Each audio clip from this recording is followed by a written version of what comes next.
ਸਤਨਾਮ ਵਾਹਿਗੁਰੂ ਸਾਹਿਬ ਜੀ। ਕਿਰਪਾ ਕਰੋ ਦੀਨ ਕੇ ਦਾਤੇ, ਮੇਰਾ ਗੁਣ ਅਵਗਣ ਨਾ ਵਿਚਾਰੋ ਕੋਈ। माटी का क्या धोपै स्वामी, मानस की गत ही। अब राखो दास पहाट की लाज,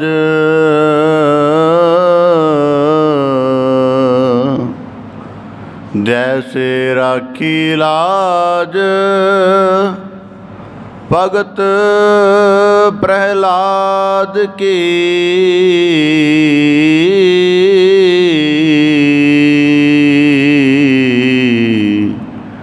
हर नाखस फारे कर याद, फुन द्रौपदी लाज रखी हर प्रभ जी। क्षीणत वस्त्र दीन बहु साज, सो दामा अपदा ते राखे आ। गन का पढ़त पूरे तिह काज, श्री सतगुर सो प्रसन्न कल जुग होए। राखो दास पाट की लाज, बेसुमार था गनत तोलै। जो बुलावो त्यो नानक दास बोले।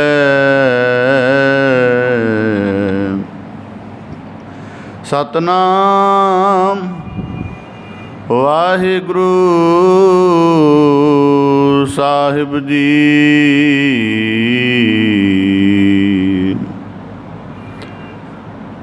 शुभ बचन रमणं गवणं, साध संगेण उदरणः। शुभ बचन रमणं गवणं, साध संगेण उदरणः। संसार सागरं नानक, पुनरपि जन्म ना लभ्यते। संसार सागरं नानक, पुनरपि जन्म ना लभ्यते।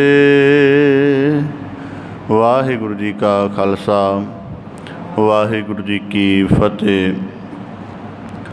धन धन सतगुरु गुरु गरीब निवाज, पतित पावन तरन तारन, अनाथ नाथ प्रतिपालक, सर्ब घट व्यापक, अंतरजामी सतगुरु श्री गुरु ग्रंथ साहिब जी दीन दयाल पातशाह, तेरा दी अपार मेहरामत है, दया बख्शिश है, जो आप सब गुरसिख सतसंगी जन गुरु की सतसंगत रूप दे विच जुड़ बैठ के गुरु की हजूरी विच जुड़दिया होया अमृतमई बाणी दे कीर्तन नाल अपने मन बुद्ध चित सुरत समेत ज्ञान इंद्रियां कर्म इंद्रियां नूं साधण दा यतन कर रहे हो। ਸਤਿਗੁਰੂ ਸਾਹਿਬ ਜੀ ਬਾਣੀ ਦੇ ਅੰਤਰਗਤ ਬਖਸ਼ਿਸ਼ ਕਰਦਿਆਂ ਫਰਮਾਉਂਦੇ ਹਨ, ਭਾਂਡਾ ਧੋਏ ਬੈਸ ਧੂਪ ਦੇਵਹੁ, ਤਉ ਦੂਧੈ ਕਉ ਜਾਵਹੁ। ਭਗਤੀ ਨਿਰਮੋਲਕ ਵਸਤ ਹੈ, ਦੁੱਧ ਵਾਂਗ। ਦੁੱਧ ਅਮੋਲਕ ਵਸਤੂ ਹੈ, ਉਹਦੇ ਤੋਂ ਅੱਗੇ ਕਈ ਪਦਾਰਥਾਂ ਦਾ ਨਿਰਮਾਣ ਕੀਤਾ ਜਾ ਸਕਦਾ ਹੈ। ਅੰਮ੍ਰਿਤਮਈ ਪਦਾਰਥ ਹੈ ਦੁੱਧ। ਪਰ ਗੁਰੂ ਸਾਹਿਬ ਜੀ ਕਹਿੰਦੇ ਕਿ ਇਹ ਤਾਂ ਨਿਰਮੋਲਕ ਹੈ ਹੀ, ਅੰਮ੍ਰਿਤਮਈ ਭਾਵ ਵਾਲਾ ਇਹ ਪਦਾਰਥ ਤਾਂ ਹੈਗਾ ਹੀ ਹੈ, ਪਰ ਜਿਸ ਦੇ ਵਿੱਚ ਇਹਨੂੰ ਸੰਗ੍ਰਹਿਤ ਕਰਨਾ ਹੈ, ਰੱਖਣਾ ਹੈ, ਸੰਭਾਲਣਾ ਹੈ, ਉਹ ਜਿਹੜਾ ਭਾਂਡਾ ਹੈ ਉਹ ਵੀ ਚੰਗੀ ਤਰ੍ਹਾਂ ਸਵੱਛ ਹੋਣਾ ਚਾਹੀਦਾ ਹੈ। ਕਿ ਸਵੱਛ ਭਾਂਡੇ ਦੇ ਵਿੱਚ ਜਦੋਂ ਦੁੱਧ ਵਰਗਾ ਅੰਮ੍ਰਿਤ ਪਦਾਰਥ ਪਾਇਆ ਜਾਵੇ ਤਾਂ ਉਹਦੇ ਸਾਰੇ ਗੁਣ ਜਿਹੜੇ ਹਨ ਬਰਕਰਾਰ ਰਹਿੰਦੇ ਹਨ। ਇਸੇ ਪ੍ਰਕਾਰ ਭਗਤੀ ਦਾ ਕਰਮ ਹੈ। ਅਗਰ ਗੁਰੂ ਸ਼ਬਦ ਦੇ ਅਭਿਆਸ ਨਾਲ, ਇਸ ਕਰਕੇ ਸਤਸੰਗੀ ਮਨੁੱਖ ਦਾ ਪਹਿਲਾ ਕਰਮ ਜ਼ਰੂਰੀ ਨਹੀਂ ਕਿ ਉਹਦਾ ਭਗਤੀ ਵਿੱਚ ਇੱਕ ਸੁਰਤਾ ਉਹਦੀ ਆਰੰਭ ਤੋਂ ਹੀ ਬਣਨੀ ਸ਼ੁਰੂ ਹੋ ਜਾਏ।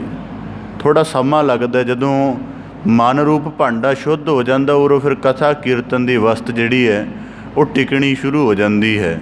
ਅਤੇ ਉਹ ਫਿਰ ਟਿਕਣ ਦੀ ਨਿਸ਼ਾਨੀ ਹੈ ਕਿ ਉਹਦੇ ਵਿੱਚ ਦ੍ਰਿੜ ਕੀਤੇ ਹੋਏ ਗੁਰਬਾਣੀ ਦੇ ਪਾਵਨ ਖਿਆਲ ਸਦਾ ਸਿਮਰਤੀ ਅੰਦਰ ਤਾਜ਼ੇ ਰਹਿੰਦੇ ਹਨ। ਤਾਂ ਗੁਰੂ ਸਾਹਿਬ ਜੀ ਕਹਿੰਦੇ, ਭਾਂਡਾ ਧੋਏ ਬੈਸ ਧੂਪ ਦੇਵੋ, ਤਉ ਦੂਧੈ ਕਉ ਜਾਵੋ। ਦੂਧ ਕਰਮ ਫੁਨ ਸੁਰਤ ਸਮਾਇਣ, ਹੋਏ ਨਿਰਾਸ ਜਮਾਓ। ਜਿਵੇਂ ਇਸਤਰੀਆਂ ਦੁੱਧ ਨੂੰ ਜਮਾਉਂਦੀਆਂ ਨੇ ਤਾਂ ਜਦੋਂ ਇੱਕ ਵਾਰੀ ਉਹਨੂੰ ਚੰਗੀ ਤਰ੍ਹਾਂ ਜਾਗ ਆਦਿਕ ਲਗਾ ਕੇ ਰੱਖ ਦਿੰਦੀਆਂ ਨੇ ਤਾਂ ਫਿਰ ਉਹ ਵਿੱਚ ਖੋਲ੍ਹ ਕੇ ਨਹੀਂ ਦੇਖਦੀਆਂ ਬਾਰ-ਬਾਰ। ਕੋਈ ਘੰਟੇ ਬਾਅਦ ਜਾਂ 2 ਘੰਟੇ ਬਾਅਦ ਉਹਨਾਂ ਨੇ 10-12 ਘੰਟੇ ਦਾ ਜਾਂ ਜਿੰਨਾ ਵੀ ਸਮਾਂ ਨੂੰ ਲੋੜੀਂਦਾ ਹੁੰਦਾ ਹੈ, ਠੀਕ ਉਨੇ ਸਮੇਂ ਤੋਂ ਥੋੜ੍ਹਾ ਵਧੀਕ ਸਮਾਂ ਬਾਅਦ ਉਹ ਬਰਤਨ ਨੂੰ ਖੋਲ੍ਹਦੀਆਂ ਨੇ ਤਾਂ ਉਹ ਪੂਰੀ ਤਰ੍ਹਾਂ ਦੁੱਧ ਜੰਮ ਚੁੱਕਾ ਹੁੰਦਾ ਹੈ। ਤਾਂ ਇਸੇ ਪ੍ਰਕਾਰ ਗੁਰੂ ਸਾਹਿਬ ਜੀ ਕਹਿੰਦੇ, ਭਗਤੀ ਦਾ ਕਰਮ ਰੋਜ਼ਾਨਾ ਕਰਦਾ ਜਾ, ਅਤੇ ਇਹਦਾ ਕੋਈ ਪ੍ਰਸ਼ਿਕਸ਼ਣ ਨਾ ਪਾ ਕੇ, ਇਹਦੀ ਇਹ ਵੀ ਤਲਾਸ਼ ਨਾ ਰੱਖ ਕੇ ਮੇਰਾ ਕਰਮ ਪੂਰਾ ਹੈ ਕਿ ਅਧੂਰਾ ਹੈ। ਬਸ ਕਰਦੇ ਰਹਿਣਾ। ਹੋਏ ਨਿਰਾਸ ਜਮਾਵੋ, ਕਿ ਜਿਵੇਂ ਕਿਸ਼ਤੀ ਸਬਰ ਭਰ ਬਾਅਦ 'ਚੋਂ ਆਪਣੇ ਸਾਰੇ ਕੰਮਾਂ ਵੱਲ ਆਪਣਾ ਧਿਆਨ ਰੱਖਦੀ ਹੈ, ਇਸੇ ਤਰ੍ਹਾਂ ਤੇਰੇ ਜੀਵਨ ਦੀ ਸਾਧਨ ਹੋਵੇ। ਸਤਿਗੁਰੂ ਕਿਰਪਾ ਕਰਨ ਐਸੇ ਉੱਤਮ ਵਾਕਾਂ ਦੇ ਭਾਵ ਸਾਡੇ ਸਾਰਿਆਂ ਦੇ ਜੀਵਨ ਵਿੱਚ ਦ੍ਰਿੜ ਰਹਿਣ ਜੀ, ਬੁੱਧੀ ਦੇ ਅੰਦਰ ਸਜਗ ਰਹਿਣ ਜੀ। ਪਾਵਨ ਬਾਣੀ ਦੀ ਲੜੀਵਾਰ ਵਿਆਖਿਆ ਦੇ ਨਾਲ ਜੁੜਨ ਦਾ ਯਤਨ ਕਰੀਏ ਜੀ। ਸ਼ਬਦ ਵਿਚਾਰ ਪ੍ਰਾਰੰਭ ਕਰਨ ਤੋਂ ਪਹਿਲਾਂ ਬੜੇ ਅਦਬ ਸਹਿਤ ਉਚਾਰਨ ਕਰੋ ਜੀ। ਸਤਿਨਾਮ ਸ੍ਰੀ ਵਾਹਿਗੁਰੂ ਸਾਹਿਬ ਜੀ। ਸੁਭ ਬਚਨ ਰਮਣੰ ਗਵਣੰ, ਸਾਧ ਸੰਗੇਣ ਉਦਰਣਹ। ਧੰਨ ਸਤਿਗੁਰੂ ਸ੍ਰੀ ਗੁਰੂ ਅਰਜਨ ਦੇਵ ਸਾਹਿਬ ਜੀ, ਸ਼ਹੀਦਾਂ ਦੇ ਸਰਤਾਜ ਸਤਿਗੁਰੂ, ਤਿਨਾਂ ਦੀ ਪਾਵਨ ਰਸਨਾ ਤੋਂ ਉਚਾਰਨ ਬਾਣੀ ਮਹੱਲਾ ਪੰਜਵਾਂ ਗਾਥਾ ਦੇ ਲੜੀਵਾਰ ਸ਼ਲੋਕਾਂ ਦੀ ਆਪ ਜੀ ਵਿਆਖਿਆ ਸ਼ਰਵਣ ਕਰਕੇ ਗੁਰੂ ਬਖਸ਼ਿਸ਼ ਨੂੰ ਮਾਨਣ ਦਾ ਯਤਨ ਕਰ ਰਹੇ ਹੋ। ਲੜੀਵਾਰ ਬਾਣੀ ਵਿਆਖਿਆ ਦੇ ਅੰਤਰਗਤ ਸਤਿਗੁਰੂ ਸਾਹਿਬ ਜੀ ਨੇ ਪਿਛਲੇ ਸ਼ਲੋਕਾਂ ਦੇ ਵਿੱਚ ਬਖਸ਼ਿਸ਼ ਕੀਤੀ ਸੀ ਕਿ ਜਿਸ ਪ੍ਰਕਾਰ ਇੱਕ ਗਾਰੁੜੀ ਮੰਤਰ ਵਾਲਾ ਸੱਪ ਦੀ ਜ਼ਹਿਰ ਨੂੰ ਉਤਾਰ ਦਿੰਦਾ ਹੈ, ਇਸੇ ਤਰ੍ਹਾਂ ਪਰਮੇਸ਼ਰ ਦੀ ਭਉ ਭਾਵਨੀ, ਉਹਦੀ ਸਿਫਤ ਸਲਾਹ ਦੇ ਵਿੱਚ ਰਤਿਆ ਰਹਿਣ ਵਾਲਾ, ਬੰਦਗੀ ਦੇ ਨੇਮ ਵਿੱਚ ਟਲਿਆ ਹੋਇਆ ਜਿਹੜਾ ਇੱਕ ਸੰਤ ਪੁਰਖ ਹੁੰਦਾ ਹੈ, ਉਹ ਆਪਣੇ ਗਿਆਨ ਦੇ ਉਪਦੇਸ਼ ਅਤੇ ਆਪਣੀ ਬੰਦਗੀ ਦੇ ਜ਼ੋਰ ਦੇ ਨਾਲ ਜਿਹੜੇ ਸੰਸਾਰ ਦੇ ਪ੍ਰਾਣੀ ਵਿਖਿਆ ਰਸ ਵਿੱਚ ਰਤੇ ਹੋਏ ਹਨ, ਉਹਨਾਂ ਦੀ ਮਾਇਆ ਭਰੀ ਬਿਖ ਨੂੰ ਉਤਾਰ ਦਿੰਦਾ ਹੈ। ਅਤੇ ਗੁਰੂ ਸਾਹਿਬ ਜੀ ਕਹਿੰਦੇ, ਬੜੇ ਉੱਤਮ ਕਰਮਾਂ ਦੇ ਨਾਲ ਐਸੀ ਸਤਸੰਗਤ ਜਿਹੜੀ ਹੈ, ਪੁਰਸ਼ਾਂ ਦਾ ਮਿਲਾਪ ਪ੍ਰਾਪਤ ਹੁੰਦਾ ਹੈ। ਅਤੇ ਫਿਰ ਗੁਰੂ ਸਾਹਿਬ ਜੀ ਨੇ ਬਖਸ਼ਿਸ਼ ਕੀਤੀ ਸੀ ਕਿ ਪਰਮੇਸ਼ਰ ਸਭ ਜਗ੍ਹਾ ਵਿਆਪਕ ਹੈ। ਜਦੋਂ ਉਹਦੀ ਹੋਂਦ ਨੂੰ ਅਸੀਂ ਇੱਕ ਦਫਾ ਮਹਿਸੂਸ ਕਰਨਾ ਸ਼ੁਰੂ ਕਰ ਦਿੰਦੇ ਹਾਂ ਔਰ ਰੋਜ਼ਾਨਾ ਉਹ ਅਭਿਆਸ ਕਰਦੇ ਜਾਂਦੇ ਹਾਂ, ਤਾਂ ਫਿਰ ਉਹਦੀ ਹੋਂਦ ਦਾ ਜਿਹੜਾ ਪ੍ਰਤੱਖ ਭਾਵ ਹੈ ਉਹ ਸਾਡੇ ਆਲੇ ਦੁਆਲੇ ਵਾਪਰਨਾ ਸ਼ੁਰੂ ਹੋ ਜਾਂਦਾ ਹੈ। ਅਤੇ ਫਿਰ ਕੋਈ ਗੁੰਜਾਇਸ਼ ਨਹੀਂ ਰਹਿ ਜਾਂਦੀ ਕਿ ਉਹ ਨਿਰੰਕਾਰ ਦੀ ਹਸਤੀ ਵਿਆਪਕ ਹੈ ਜਾਂ ਨਹੀਂ। ਤਾਂ ਇਸੇ ਪ੍ਰਕਾਰ ਗੁਰੂ ਸਾਹਿਬ ਜੀ ਕਹਿੰਦੇ, ਫਿਰ ਤੀਜੇ ਸ਼ਲੋਕ ਦੁਆਰਾ ਬਖਸ਼ਿਸ਼ ਸੀ ਕਿ ਆਪਣੇ ਮਨ ਨੂੰ ਪਰਮੇਸ਼ਰ ਦੀ ਸਿਫਤ ਦੇ ਨਾਲ ਵਿੰਨਿਆ ਜਾਵੇ। ਅਤੇ ਇਹਦੇ ਵਿੱਚ ਜਦੋਂ ਪਰਮੇਸ਼ਰ ਦੀ ਸਿਫਤ ਨਾਲ ਵਿੰਨਿਆ ਗਿਆ ਤਾਂ ਫਿਰ ਇਹਦਾ ਇੱਕ ਐਸਾ ਵਹਿਣ ਬਣੇਗਾ, ਐਸੀ ਇੱਕ ਇਹਦੀ ਤੋਰ ਬਣੇਗੀ ਕਿ ਜ਼ਿੰਦਗੀ ਭਰ ਨਿੰਦਿਆ ਵਰਗੇ ਜਿਹੜੇ ਨੀਵੇਂ ਕਰਮ ਹਨ ਉਹ ਰਸਨਾ ਦੇ ਨੇੜੇ ਨਹੀਂ ਆ ਜਾਣਗੇ ਅਤੇ ਰਸਨਾ ਸਾਰੀ ਦੇਹ ਦੀ ਸ਼ੁੱਧਤਾ ਨੂੰ ਕਾਇਮ ਰੱਖੇਗੀ। ਇਸ ਪ੍ਰਕਾਰ ਗੁਰੂ ਸਾਹਿਬ ਜੀ ਬਖਸ਼ਿਸ਼ ਕਰਦਿਆਂ ਫਰਮਾਉਂਦੇ ਹਨ, ਸੁਭ ਬਚਨ ਰਮਣੰ ਗਵਣੰ ਸਾਧ ਸੰਗੇਣ ਉਦਰਣ। ਸੰਸਾਰ ਦੇ ਵਿੱਚ ਮਨੁੱਖੀ ਸਾਡੇ ਕੋਲੋਂ ਬੋਲੀ ਹੋਣ ਕਰਕੇ, ਨਾਦ ਹੋਣ ਕਰਕੇ ਆਪਸ ਦੇ ਨਾਲ ਅਸੀਂ ਕਈ ਪ੍ਰਕਾਰ ਦੇ ਵਿਸ਼ਿਆਂ ਦੀਆਂ ਗੱਲਾਂ ਬਾਤਾਂ ਦੀ ਸਾਂਝ ਪਾਉਂਦੇ ਹਾਂ। ਕਈ ਪ੍ਰਕਾਰ ਦੇ ਵਾਰਤਾਲਾਪ ਸਾਡੇ ਆਪਸ ਦੇ ਵਿੱਚ ਇੱਕ ਦੂਜੇ ਨਾਲ ਹੁੰਦੇ ਨੇ, ਪਰ ਬਹੁਤ ਵਾਰੀ ਦੇਖਣ 'ਚ ਆਉਂਦਾ ਹੈ ਕਿ ਮਨੁੱਖ ਦੀ ਬੁੱਧੀ ਆਮ ਸੰਸਾਰਿਕਤਾ ਦੇ ਭਾਵ ਤੋਂ ਇੰਨੀ ਜ਼ਿਆਦਾ ਉੱਚੀ ਉੱਠੀ ਨਹੀਂ ਹੁੰਦੀ ਕਿ ਉਹ ਕਿਸੇ ਗਿਆਨ ਦੀ ਗਹਿਰ ਗੰਭੀਰ ਗੱਲ ਨੂੰ ਲਗਾਤਾਰ ਜਾਂ ਭਾਵੇਂ ਥੋੜ੍ਹੇ ਰੂਪ ਦੇ ਵਿੱਚ ਵੀ ਕਰ ਸਕੇ। ਆਮ ਮਨੁੱਖ ਦੀ ਇਤਨੀ ਕੁ ਫਿਤਰਤ ਹੈ ਕਿ ਉਹ ਅਗਰ ਗਿਆਨ ਦੀ ਗੱਲ ਵੀ ਸ਼ੁਰੂ ਕਰੇ ਤਾਂ ਉਹਦੇ ਪਹਿਲੇ ਕੁ ਵਾਕ ਗਿਆਨ ਦੀ ਗੱਲ ਦੇ ਨਾਲ ਸੰਮਿਲਿਤ ਰਹਿੰਦੇ ਨੇ। ਜਿਉਂ-ਜਿਉਂ ਉਹਦੇ ਵਿਚਾਰ ਦਾ ਪ੍ਰਵਾਹ ਚੱਲਦਾ ਹੈ, ਉਹਦੇ ਵਿਚਾਰਾਂ ਦੀ ਗਹਿਰਾਈ, ਉਹਦੇ ਦ੍ਰਿਸ਼ਟੀਕੋਣਾਂ ਦੀ ਸਪਸ਼ਟਤਾ, ਉਹਦੇ ਜਿਹੜੇ ਅੰਦਰ ਇਕਾਗਰਤਾ ਉਹਦੀ ਵਿਚਾਰ ਦੀ, ਉਹ ਥੋੜ੍ਹੀ ਥੋੜ੍ਹੀ ਭੰਗ ਹੋਣੀ ਸ਼ੁਰੂ ਹੋ ਜਾਂਦੀ ਅਤੇ ਉਹਦੇ ਕਹਿਣ ਦਾ ਅਰਥ ਜਿਹੜਾ ਹੈ ਮੱਧਮ ਪੈਂਦਾ ਜਾਂਦਾ। ਇਹ ਆਮ ਸੰਸਾਰ ਦੇ ਵਾਰਤਾਲਾਪ ਦੀ ਇਹ ਹਾਲਤ ਹੈ। ਤਾਂ ਇਸੇ ਪ੍ਰਕਾਰ ਦੂਜਾ ਦ੍ਰਿਸ਼ਟੀਕੋਣ, ਬੋਲਣਾ ਹਰੇਕ ਨੂੰ ਆਉਂਦਾ ਹੈ, ਬੋਲਣ ਦੇ ਲਈ ਸ਼ਬਦ ਹਰੇਕ ਕੋਲੋਂ ਮੌਜੂਦ ਨੇ, ਬੋਲਣ ਦੀ ਜਿਹੜੀ ਆਵਾਜ਼ ਹੈ ਉਹਦਾ ਸਾਰਾ ਕੁਝ ਹਰੇਕ ਇਨਸਾਨ ਨੂੰ ਪਤਾ ਹੈ, ਪਰ ਬਹੁਤ ਘੱਟ ਐਸੇ ਹਨ ਜਿਨ੍ਹਾਂ ਨੂੰ ਆਪਣੇ ਬੋਲ ਦਾ ਅਰਥ ਅਤੇ ਬੋਲ ਦੇ ਹੋਣ ਵਾਲੇ ਪ੍ਰਭਾਵ ਦਾ ਪਤਾ ਹੈ। ਇਸੇ ਕਰਕੇ ਬਾਬਾ ਫਰੀਦ ਸਾਹਿਬ ਜੀ ਨੇ ਇੱਕ ਜਗ੍ਹਾ ਇਸ ਤਰ੍ਹਾਂ ਕਹਿ ਦਿੱਤਾ ਕਿ ਸਭਨਾ ਮਨ ਮਾਣਕ ਠਾਹਣ ਮੂਲ ਮਚਾਂਗਵਾ, ਜੇ ਤਉ ਪ੍ਰਿਆ ਦੀ ਸਿੱਖ ਹਿਆਓ ਨ ਠਾਹੇ ਕਹੀ ਦਾ। ਅਤੇ ਬਾਬਾ ਬੁੱਲੇ ਸ਼ਾਹ ਦੀ ਇੱਕ ਕਾਫੀ ਹੈ ਉਹਨਾਂ ਦੀ, ਉਹਦੇ ਵਿੱਚ ਉਹਨਾਂ ਨੇ ਇਸ ਤਰ੍ਹਾਂ ਦਾ ਆਖਿਆ ਕਿ ਚਾਹੇ ਮੰਦਰ ਮਸਜਿਦ ਸਾਰਾ ਕੁਝ ਢਾਹ ਦੇ, ਪਰ ਇੱਕ ਬੰਦੇ ਦਾ ਦਿਲ ਨਹੀਂ ਢਾਉਣਾ ਚਾਹੀਦਾ ਜਿਹਦੇ ਵਿੱਚ ਖੁਦਾ ਵਾਸ ਕਰਦਾ ਹੈ। ਤਾਂ ਇਸੇ ਪ੍ਰਕਾਰ ਬੋਲ ਦੀ ਕਿੱਡੀ ਵੱਡੀ ਮਹੱਤਤਾ ਹੈ। ਕਹਿੰਦੇ ਇਹੀ ਬੋਲ ਜਿਹੜਾ ਹੈ ਸਿੰਘਾਸਣ 'ਤੇ ਬਿਠਾ ਦਿੰਦਾ ਹੈ, ਇਹੀ ਬੋਲ ਮਨੁੱਖ ਨੂੰ ਸਿੰਘਾਸਣ ਤੋਂ ਲਾਹਾ ਵੀ ਦਿੰਦਾ ਹੈ। ਇਹੀ ਬੋਲ ਜਦੋਂ ਇੱਕ ਜੱਜ ਦੇ ਨਿਰਣੇ 'ਚੋਂ ਬਣ ਕੇ ਪ੍ਰਗਟ ਹੁੰਦਾ ਹੈ ਅਤੇ ਉਹਦੇ ਲਈ ਜੀਵਨ ਦਾ ਵਰਦਾਨ ਵੀ ਸਾਬਤ ਹੋ ਜਾਂਦਾ ਹੈ ਅਤੇ ਉਹਦੇ ਲਈ ਜੀਵਨ ਦਾ ਜਿਹੜਾ ਸੰਕਟ ਵੀ ਬਣ ਜਾਂਦਾ। ਬੋਲ ਦੀ ਕਿੱਡੀ ਵੱਡੀ ਤਾਕਤ ਹੈ। ਤਾਂ ਗੁਰੂ ਸਾਹਿਬ ਜੀ ਕਹਿੰਦੇ ਇਸੇ ਪ੍ਰਕਾਰ ਹੁਣ ਮਨੁੱਖ ਤੇਰੇ ਕੋਲ ਆਵਾਜ਼ ਹੈ, ਭਾਸ਼ਾ ਦਾ ਗਿਆਨ ਹੈ, ਆਪਣੇ ਭਾਵਾਂ ਨੂੰ ਸੰਚਾਰਿਤ ਕਰਨ ਲਈ ਤੂੰ ਤਰ੍ਹਾਂ ਤਰ੍ਹਾਂ ਦੇ ਵਾਕ ਉਚਾਰਦਾ ਹੈ, ਪਰ ਇਹ ਤੇਰੇ ਕਹੇ ਹੋਏ ਵਾਕ, ਤੇਰੀ ਇੰਨੀ ਬੁੱਧ ਨਹੀਂ ਕਿ ਤੇਰੇ ਦੁਨਿਆਵੀ ਪੱਧਰ 'ਤੇ ਕਹੇ ਹੋਏ ਵਾਕ ਸਾਰੇ ਹੀ ਅਰਥ ਰੱਖਦੇ ਹੋਣ। ਸਾਰੇ ਤਾਂ ਕੀ 40% ਵੀ ਸਾਡੇ ਵਾਕ ਅਰਥ ਨਹੀਂ ਰੱਖਦੇ ਹੁੰਦੇ ਬਹੁਤੀ ਵਾਰੀ। ਤਾਂ ਗੁਰੂ ਸਾਹਿਬ ਜੀ ਕਹਿੰਦੇ ਫਿਰ ਕੀ ਕੀਤਾ ਜਾਵੇ। ਹੁਣ ਬੋਲ ਵੀ ਕੋਲ ਹੈ, ਬੋਲਣਾ ਵੀ ਜ਼ਰੂਰੀ ਹੈ। ਜਿਹੜਾ ਸੰਸਾਰਿਕ ਪੱਧਰ 'ਤੇ ਬੋਲਦਾ ਉਹਦਾ ਕੋਈ ਅਰਥ ਬਹੁਤਾ ਵੱਡਾ ਬਣਦਾ ਨਹੀਂ, ਉਹਦੇ ਨਾਲ ਆਪਣਾ ਵੀ ਮਨ ਕਈ ਵਾਰੀ ਅਸ਼ਾਂਤ ਹੁੰਦਾ। ਫਿਰ ਕੀਤਾ ਕੀ ਜਾਵੇ। ਤਾਂ ਗੁਰੂ ਸਾਹਿਬ ਜੀ ਕਹਿੰਦੇ ਸ਼ੁਭ ਬਚਨ ਰਮਣੰ, ਸ਼ੁਭ ਬਚਨ ਬੋਲ, ਉਹ ਬਚਨ ਬੋਲ ਜਿਹਦੇ ਨਾਲ ਤੈਨੂੰ ਆਪਣਾ ਆਪ ਚੰਗਾ ਲੱਗਣਾ ਸ਼ੁਰੂ ਹੋ ਜਾਏ, ਜਿਹਦੇ ਨਾਲ ਤੇਰੇ ਆਪਣੇ ਆਪ ਦਾ ਸਕੂਨ ਬਣੇ। ਉਦਾਹਰਨ ਦੇ ਤੌਰ 'ਤੇ ਕਥ ਦਾ ਤਾਂ ਨਿੰਦਿਆ ਵੀ ਹੈ, ਪਰ ਉਹਦੇ ਕਰਨ ਦੇ ਨਾਲ ਜਿੰਨੇ ਤੇਰੀ ਸੁਣੀ ਹੈ ਉਹਦੇ 'ਤੇ ਵੀ ਅਵਗੁਣਾਂ ਦੀ ਜਾਣਕਾਰੀ ਦਾ ਬੋਝ ਪਾ ਦਿੱਤਾ, ਖੁਦ ਵੀ ਅਵਗੁਣਾਂ ਦੇ ਵਿੱਚ ਲਿਪਤ ਹੋਣ ਦੀ ਜਿਹੜੀ ਚਰਚਾ ਕਰ ਰਹੇ ਹਾਂ। ਦੂਜੇ ਪਾਸੇ ਸ਼ੁਭ ਬਚਨ, ਸ਼ੁਭ ਬਚਨ ਦਾ ਭਾਵ ਇਹ ਹੈ ਕਿ ਕਥਨਾ ਤਾਂ ਉਹੀ ਹੈ, ਬੋਲ ਉਹੀ ਕਹਿਣੇ ਨੇ, ਪਰ ਉਹਦਾ ਸੁਭਾਅ ਪਰਿਵਰਤ ਕਰ ਦੇਣਾ। ਸੁਭਾਅ ਦਾ ਭਾਵ ਕਿ ਉਸੇ ਹੀ ਜਿੰਨੀ ਵਿਸ਼ਲੇਸ਼ਣਤਾ ਦੇ ਨਾਲ ਨਿੰਦਿਆ ਰਸ ਨੂੰ ਕੱਥ ਰਿਹਾ ਸਾਂ, ਹੁਣ ਓਨੇ ਰਸ ਨੂੰ ਹੀ ਪਰਮੇਸ਼ਰ ਦੀ ਸਿਫਤ ਸਲਾਹ ਦੁਆਰਾ ਮੰਨਣਾ ਸ਼ੁਰੂ ਕਰ ਦੇਣਾ ਹੈ। ਤਾਂ ਗੁਰੂ ਸਾਹਿਬ ਜੀ ਕਹਿੰਦੇ ਸ਼ੁਭ ਬਚਨ ਰਮਣੰ। ਹੁਣ ਉਦਾਹਰਨ ਦੇ ਤੌਰ 'ਤੇ ਜਿਹੜਾ ਸਾਡੀ ਬੁੱਧੀ 'ਚੋਂ ਬੋਲ ਪ੍ਰਗਟਦਾ ਸਾਡੀ ਜ਼ੁਬਾਨ ਦੁਆਰਾ, ਕੀ ਇਹ ਸਿਰਫ ਇੰਨਾ ਕਿ ਸਿਲਸਿਲਾ ਕਿ ਸਾਡੀ ਜ਼ੁਬਾਨ ਦੁਆਰਾ ਨਿਕਲ ਗਿਆ? ਇਹਦੇ ਮਗਰ ਬੁੱਧੀ ਵਿਆਪਤ ਹੈ, ਇਹਦੇ ਮਗਰ ਸਾਡਾ ਸੁਭਾਅ ਵਿਆਪਤ ਹੈ, ਇਹਦੇ ਮਗਰ ਜਿਹੜੀ ਸਾਡੀ ਮਨੋਵਿਗਿਆਨਕ ਸਥਿਤੀ ਹੈ ਉਹ ਵਿਆਪਕ ਹੈ। ਉਹਦੇ ਕਰਕੇ ਸਾਡਾ ਕੋਈ ਬੋਲ ਬਣਦਾ ਹੈ। ਦੇਖਣ 'ਚ ਬੰਦਾ ਬੜਾ ਚੰਗਾ ਹੈ ਪਰ ਬੋਲ ਬੜੇ ਕੁਰੱਖਤ ਨੇ। ਇਹਦਾ ਮਤਲਬ ਸੁਭਾਅ ਦੇ ਵਿੱਚ ਕੁਛ ਕੀ ਹੈ, ਬੁੱਧੀ ਦੇ ਵਿੱਚ ਕੋਈ ਦਵੈਸ਼ ਭਾਵਨਾ ਹੈ, ਤਾਂ ਕਰਕੇ ਉਹਦੀ ਜ਼ੁਬਾਨ ਤੋਂ ਕੁਰੱਖਤ ਬੋਲ ਨਿਕਲਦੇ ਨੇ। ਤਾਂ ਗੁਰੂ ਸਾਹਿਬ ਜੀ ਕਹਿੰਦੇ ਸ਼ੁਭ ਬਚਨ ਰਮਣੰ। ਹੁਣ ਸ਼ੁਭ ਬਚਨ ਕੀ ਕਹੇ ਜਾ ਸਕਦੇ? ਹੁਣ ਪਤਾ ਲੱਗੇ ਸ਼ੁਭ ਬਚਨ ਕਿਵੇਂ ਨੇ।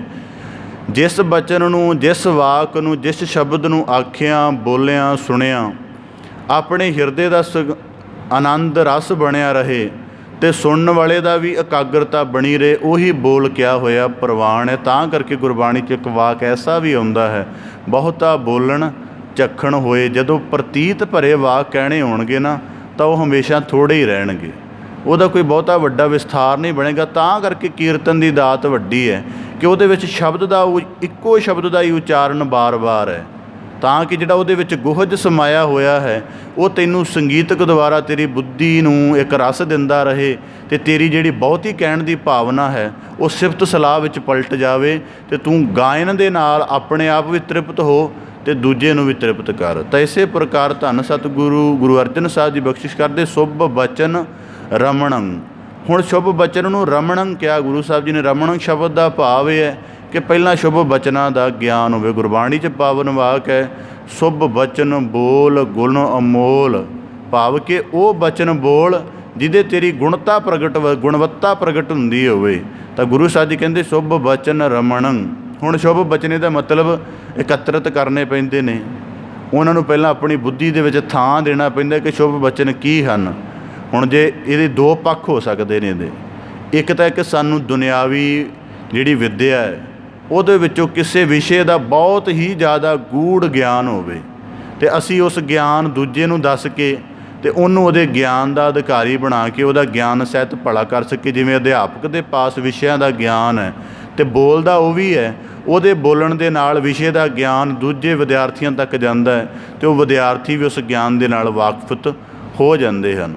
ਇੱਕ ਪੱਧਰ ਇਹ ਹੈ, ਪਰ ਇਸ ਪੱਧਰ ਦੇ ਵਿੱਚ ਕੇਵਲ ਦੁਨਿਆਵੀ ਪੱਧਰ ਤੱਕ ਸੀਮਤ ਰਹਿ ਸਕਦਾ ਬੰਦਾ ਕਿ ਮੈਨੂੰ ਦੁਨਿਆਵੀ ਵਿਸ਼ੇ ਦਾ ਗਿਆਨ ਹੋ ਗਿਆ, ਮੈਂ ਦੁਨੀਆ ਨੂੰ ਡੀਲ ਕਰਨਾ ਸਿੱਖ ਲਿਆ, ਆਪਣੇ ਮਨ ਦੀ ਸਮਝ ਫਿਰ ਵੀ ਨਾ ਆਈ, ਤਾਂ ਫਿਰ ਗੁਰਬਾਣੀ ਦਾ ਸ਼ਬਦ ਜਾਂ ਧਰਮ ਗ੍ਰੰਥਾਂ ਦੇ ਕਹੇ ਹੋਏ ਵਾਕ ਮਨੁੱਖ ਦਾ ਸ਼ੁਭ ਬਚਨ ਬਣਦੇ ਨੇ। ਸ਼ੁਭ ਬਚਨ ਦਾ ਭਾਵ ਇਹਨਾਂ ਨੂੰ ਪੜ੍ਹਨਾ, ਇਹਨਾਂ ਨੂੰ ਵਾਚਣਾ, ਇਹਨਾਂ ਨੂੰ ਸਮਝਣਾ ਅਤੇ ਇਹਨਾਂ ਨੂੰ ਕੰਠ ਕਰਨਾ ਅਤੇ ਆਪਣੀ ਬੁੱਧੀ ਅੰਦਰ ਸਦ੍ਰਿੜ ਕਰਨਾ ਸਿੱਖ ਲੈ, ਤੇਰੇ ਸ਼ੁਭ ਬਚਨ ਬਣ ਜਾਣਗੇ। ਜਿਵੇਂ ਸਤਿਗੁਰੂ ਕੀ ਬਾਣੀ ਦੇ ਵਿੱਚ ਅਸੀਂ ਬੇਅੰਤ ਵਾਕ ਪੜ੍ਹਦੇ ਹਾਂ ਜਿਹੜੇ ਸਾਨੂੰ ਆਪਣੇ ਆਪ ਦੇ ਨੇੜੇ ਕਰਦੇ ਨੇ।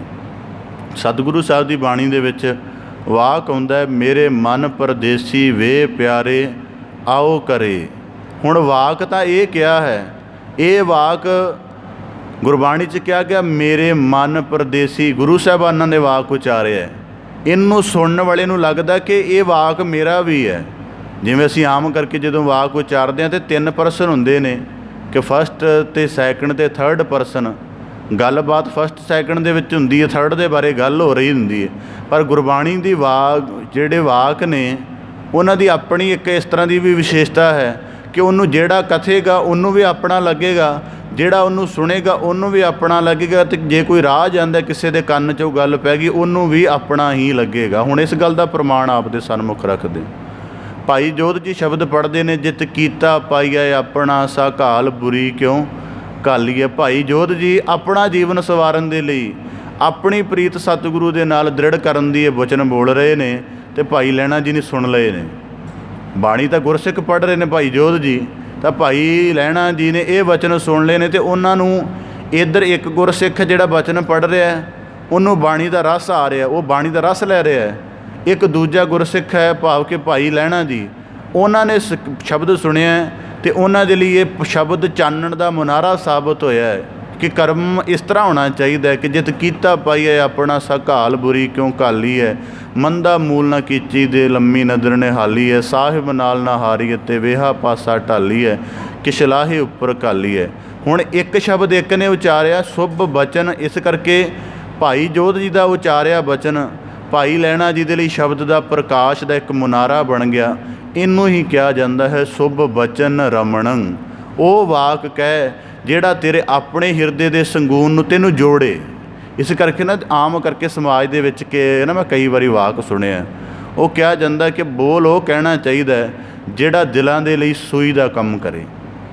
ਜਿਹੜਾ ਤੁਹਾਡੇ ਬੋਲ ਕੈਂਚੀ ਦੀ ਨਿਆਈ ਕੰਮ ਕਰਦੇ ਨੇ, ਉਹ ਜਿਹੜਾ ਬੋਲ ਹੈ ਉਹਨੂੰ ਬੰਦ ਰੱਖਣਾ ਚਾਹੀਦਾ। ਅਤੇ ਇਸ ਗੱਲ ਦੀ ਮਹੱਤਤਾ ਕਿਵੇਂ ਸਮਝ ਆਉਂਦੀ ਹੈ ਕਿ ਜਿਹੜੀ ਸੂਈ ਹੈ ਉਹ ਦਰਜੀ ਦੇ ਸਿਰ ਉੱਪਰ ਹੁੰਦੀ ਹੈ, ਉਹ ਸਿਰ ਦੇ ਕਿਸੇ ਆਪਣੇ ਪੱਗ ਆਦਿਕ ਦੇ ਵਿੱਚ ਲਗਾ ਕੇ ਰੱਖਦਾ ਅਤੇ ਕੈਂਚੀ ਅਕਸਰ ਪੈਰਾਂ ਦੇ ਵਿੱਚ ਪਈ ਹੁੰਦੀ ਹੈ। ਇਹਦਾ ਮਤਲਬ ਲੌਕਿਕ ਪ੍ਰਮਾਣ ਦਾ ਅਰਥ ਇਹ ਬਣਦਾ ਹੈ कि जे तुहाडे बोल दे नाल दूजे नूं सकून पहुँचाउण दी, दूजे दा हिरदा जोड़न दी या दूजे दे अंदर दी प्रीत दा सिलसिला दृढ़ करन दी ताकत है तां तुहाडा बोल सूई वर्गा है। जख्म तां देगा थोड़ा जिहा, मतलब जिहदे विच दाखल होएगा, पर उहनूं जोड़ देगा। तो इसे प्रकार जिहड़ा तुहाडा बोल कैंची वर्गा होया वो नीवां बोल रहेगा। उन्होंने कह के तुसीं किन्ने भी उच्चे बनने का यतन करो, वो दुनियावी नैतिकता दे जां अध्यात्मक नज़रिए तो नीवां ही गिणिया जाएगा। इसे करके गुरबाणी च ऐसे वाक्य भी होंदे ने, बाबा बोली है पत होए वही बोल जिहदे नाल तेरा अपना भी टिका बनिया रहे। तो गुरु साहब जी कहते शुभ बचन रमणं। हुण रमणं दा भाव यह है कि सानू अपने गुरबाणी के शब्द द्वारा अपने बोल का ज्ञान होवे। तो इस तरह का प्रमाण कल किते पुस्तक पढ़दे आया कि किसी जानकार ने अपने अध्यापक के नाल विद्यार्थी ने गल सांझी कीती जी, बहुत सारिया पुस्तकां पढ़िया ने पर सारिया भुलदियां जा रही ने हौली हौली करके, फिर इन्हां पढ़ियां दा लाभ की है। अध्यापक बहुत सियाणा सी, उहदे नेड़े एक मैली कुचैली छाननी पई सी जिहदे उपर मैल लगी हुई सी। वो कहंदा इहनूं लै जा ते नेड़े नदी वगदी है, बार बार धो के ते इहदे विच पानी भर के लै आ। तो वो की होया कि वह चला गया, गल समझदा सी पर उहदे अध्यापक ने जो हुक्म किया उहदे अनुसार चला गया। उत्थे जाके नदी दे विच बार बार छाननी जिहड़ी मैली कुचैली है उहदे चों पानी कढ के धोण लग पिया। सारा दिन करदा रहा, 1 2 3 4 दिन, जद हफ्ता को बीत गया वापस अपने अध्यापक के पास आया तो आके जदों उन्हें दिता तो जदों उन्होंने छाननी फड़ाई तो वो अध्यापक ने उन्होंने दिखा के कहा कि कहता जदों तू इनू लैके गया सी उदों ये मैली कुचैली सी, पानी मैनू भी पता सी कि इहदे विच नहीं आ सकता तो ना आउणा है, पर देख जदों बार बार इहदे विचों पानी गुजरिया तो ये की हो गया, मैल तो रहत हो गई है। इसे प्रकार भावें ज्ञान दे वाक तैनूं याद ना रहण, पर जदों ज्ञान दे वाक गुजर गुजर के तेरी सिमरती की सत्ता विच बैठते हैं तो जदों उस ज्ञान दे वाक का प्रयोजन बनेगा तो अपने आप द्वारा ही तेरे कर्म विच निकलेगा। भाव के इन्नियां पुस्तकां पढ़ के तेरी बुद्धि शुद्ध हो गई है तो भावें वो गल्लां तैनूं ज्ञान दे वाक नहीं भी याद रहे पर वो तेरे कर्म दे विच समावेश हो गए ने। तो जदों उस तरह का कर्म बनेगा तो तेरा कर्म ज्ञान विच होएगा। हुण रोज़ाना की सतसंगत भी इस करके जरूरी है कि रोज़ाना शब्द विचार सुनेगा। जरूरी नहीं कि तैनूं 45 मिनट की गल याद रहे जां कथन वाले नूं याद रहे, पर उन्होंने जान के तैनूं एक तेरी समझ परोड़ हो जाएगी। तो जदों वो व्यवहार करना पएगा तो तैनूं पता, हुण उदाहरण के तौर पर हो सकता सानूं ये पंक्ति ना याद रहे कि हक पराया नानका उस सूर उस गाए, जां इहदा उचारण ठीक ना हुंदा होवे, जां ये ना पता होवे कि किन्ने अंग ते किहड़े गुरु साहिबान ने उचारी किस बाणी दे अधीन है। हो सकता सानूं ये ख्याल ना रहे, पर जदों इस तरह का कर्म कर लगांगे तो वो वाक का बनिया होया कर्म अपने आप साडे जीवन की क्रिया बनेगा तो असीं उहदे तो अपना जिहड़ा है संयम बना लवांगे। इस करके ये भी एक तो ठीक है कि बाणी कंठ करनी चाहिए, ये भी एक उत्तम नुकता है, पर जे हुण बुद्धि नहीं हैगी, कंठ नहीं हो रही तो निराशा विच जाण दी लोड़ भी नहीं है कि मैं तो अपने कर्म नूं अपने अनुसार ढाल लिया है। एक वो है जिहड़ा वाक का ज्ञान कथदा रहिंदा है, एक वो है जिन्हें वाक नूं आत्मसात कर लिया। मतलब आत्मसात का कर्म का मतलब कि वो उहदे अभ्यास दे विच पै गया। तो गुरु साहब जी कहते शुभ बचन रमणं। इस करके कीर्तन भगती तां कही गई है, उहदे विच ना किसी मनुख की खुशामदी है, ना किसी की उस्तत है, ना किसी की निंदा है, अकाल पुरख का ही सारा कुछ है। हुण देखो जिहड़ी वार गाई जाती सी सतगुरु शुभ बचन रमणं की गल, आम करके वारां ना राजियां दी गाईयां जांदियां सन। राजियां दा चंगा राज हुंदा सी, वो दानी हुंदे सन, उन्हां युद्ध जिते हुंदे सन, तो उन्हां दी वार जिहड़े सन डूम लोक भट्ट लोक बना के गाउंदे सन। गुरु साहब जी कहते वार असीं भी गावांगे, और वार वीरता का एक काव रूप है। तो गुरु साहब जी कहते उस वार दे विच की गाया जाएगा, आसा दी वार रोजाना गायन सुनते हाँ। बलहारी गुर अपने दिवहाड़ी सद वार। अलाणियां संसार भी गाउंदा है, अलाणियां दे गाउण विच निराशा है। तो गुरु साहब जी कहते अलाणियां असीं भी गावांगे, पर उहदे विच की होगा, धन सिरंदा सच्चा पातशाह जिन जग धंदै लाया। 12 माह संसार भी गाउंदा है, पर 12 माह दे विच प्रेमी प्रेमिका दे प्रेम का वर्णन है। तो गुरु साहब जी कहते असीं भी गावांगे, पर उहदे विच की होएगा, किरत कर्म के विछड़े कर किरपा मेलो राम। ਇਸੇ ਪ੍ਰਕਾਰ ਸ਼ੰਤ ਸੰਸਾਰ ਵੀ ਗਾਉਂਦਾ ਹੈ, ਪਰ ਸ਼ੰਤ ਅਸੀਂ ਵੀ ਗਾਵਾਂਗੇ। ਜਿਵੇਂ ਆਸਾ ਦੀ ਵਾਰ ਦੇ ਗਾਇਨ ਤੋਂ ਪਹਿਲਾਂ ਸ਼ੰਤ ਦਾ ਗਾਇਨ ਹੁੰਦਾ ਹੈ। ਜਿਵੇਂ ਸਤਿਗੁਰੂ ਸਾਹਿਬ ਦੀ ਬਾਣੀ ਰਾਗੀ ਸਿੰਘ ਜਦੋਂ ਇੱਕ ਤਾਂ ਆਸਾ ਦੀ ਵਾਰ ਪੜ੍ਹਦੇ ਨੇ, ਨਾਲ ਸ਼ੰਤ ਪੜ੍ਹਦੇ ਨੇ, ਅਤੇ 449 ਅੰਗ 'ਤੇ ਗੁਰੂ ਰਾਮਦਾਸ ਸਾਹਿਬ ਜੀ ਦੇ ਸ਼ੰਤਾਂ ਦਾ ਜ਼ਿਕਰ ਹੈ। ਤਾਂ ਇਸੇ ਪ੍ਰਕਾਰ ਮਤਲਬ ਗੱਲ ਕੀ ਹੈ, ਸੁਭ ਬਚਨ ਰਮਣੰ, ਆਪਣੀ ਬੁੱਧੀ ਨੂੰ ਪਹਿਲਾਂ ਰਚਾਇਤ ਕਰਨਾ ਪੈਂਦਾ ਹੈ। ਹੁਣ ਕਈ ਵਾਰੀ ਸਾਨੂੰ ਕਿਸੇ ਨੇ ਪੁੱਛਿਆ ਜੀ ਤੁਸੀਂ ਸੁਭਾਵ ਕੋਈ ਨਾ ਕੋਈ ਸ਼ਬਦ ਬੋਲਦੇ ਰਹਿੰਦੇ ਹੋ, ਕਿਵੇਂ ਆਉਂਦਾ ਹੈ? ਇਹਦਾ ਮਤਲਬ ਪਹਿਲਾਂ ਗੁਰੂ ਕਿਰਪਾ ਦੇ ਨਾਲ ਬੁੱਧੀ ਦੇ ਭਾਂਡੇ ਵਿੱਚੋਂ ਵਸਤ ਟਿਕਾਈ ਗਈ ਹੈ।